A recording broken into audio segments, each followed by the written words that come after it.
You walk through those heavy glass doors, and the noise hits you, the clash of weight plates, the terrible gym music, the forced laughter of groups huddled around a bench press. You don't look left, you don't look right. You pull your hood up, snap your headphones over your ear, and the world just shuts off. People look at you and think, he's antisocial, she's sad, they're isolated. But they are completely wrong. Society looks at the lone lifter and sees a broken person. But the truth, science and psychology suggest something entirely different. Stick around, because by the end of this video, you will finally have the exact words to defend why your silence is your ultimate weapon.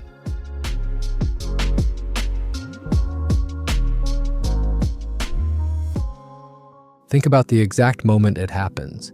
You are standing in the middle of a crowded room. People are laughing, flexing, performing for invisible audiences.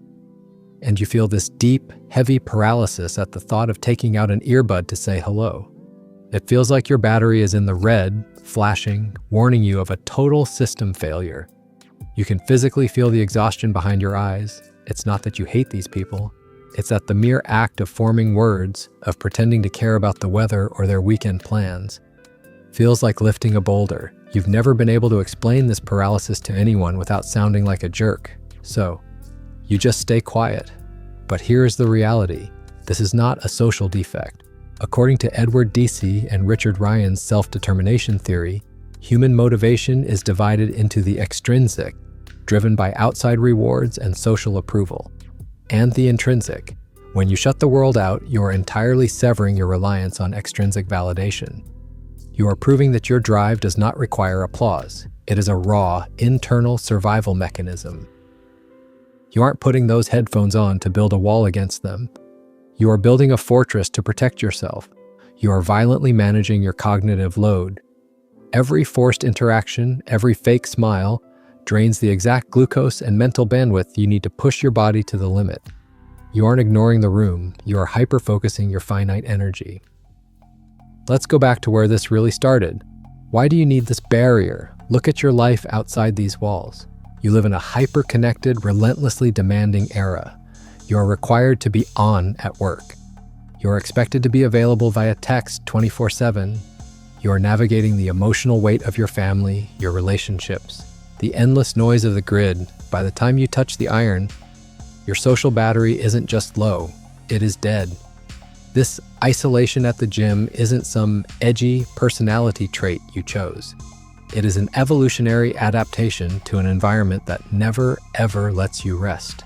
Your brain adapted. It learned that if it didn't forcefully carve out a silent hour, you would break, and your brain was brilliant for doing this.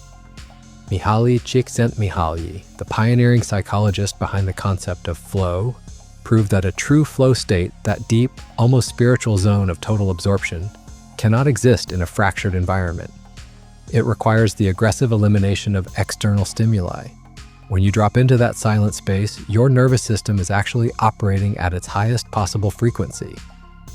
You are establishing a profound mind-muscle connection that the talking, laughing groups around you will literally never experience. Your flaw is actually your most successful coping skill. Yet, think about how they look at you. They see you staring at the floor between sets, and their ego tells them you're arrogant or sad. But let's look at them. They need a spotter for their confidence. They need a camera set up to validate their effort. They are engaging in ego lifting, putting on a show for the room. But you have completely isolated your ego. In the silence of your headphones, there is nowhere to hide. It is just you, the weight, and your demons. You are processing deep, uncomfortable truths while they are talking about the weekend. You aren't slow, you aren't passive. You are engaging in a level of cautious, hyper-aware self-reflection that terrifies most people. And here's the deepest truth, the one that flips this entire narrative upside down. Society thinks your isolation is incredibly selfish. They think you are denying them your energy. But this quiet hour, this physical suffering in the dark, is the ultimate act of silent altruism. The gym is no longer just a physical space for you. It is a mental refuge, a stress processor. You are using the heavy weight to burn off the anxiety, the anger, the frustration, and the bitterness of modern life. You suffer here in isolation so you don't bleed on the people who love you. You carry the heavy things here so you can be light, patient, and kind when you go back home. You aren't isolating to abandon the world. You are isolating so you can actually tolerate returning to it. You are a silent protector of your own energy, and by extension, you are protecting them from the darkest parts of yourself. But the world doesn't reward this. Instead, you face the toxic impatience of the gym culture, the guys who try to wave you down mid-set. The people who think taking an earbud out is no big deal. They invade your space because they cannot sit quietly in their own. What you actually need, what you deserve, is an environment that respects the sacred nature of your zone. You need the world to understand that a nod is enough, that your silence is not a challenge, but a boundary that keeps you functioning. Let them have their social hours. Let them rely on their gym buddies. Because here is what happens. When it rains, when it's cold, when their partner cancels, they stay home. Their consistency is a fragile thing outsourced to the moods of other people. But you will be there, in the rain, in the cold, on the days you feel empty. Because your discipline is forged in isolation, they have rapid, superficial routines. You have deep, unbreakable integrity. So let's settle this right now. You are not antisocial, you're not lonely, you're not arrogant, you're not broken. You are a master of your own energy. You are deeply focused. You are someone who refuses to trade true internal growth for cheap social validation.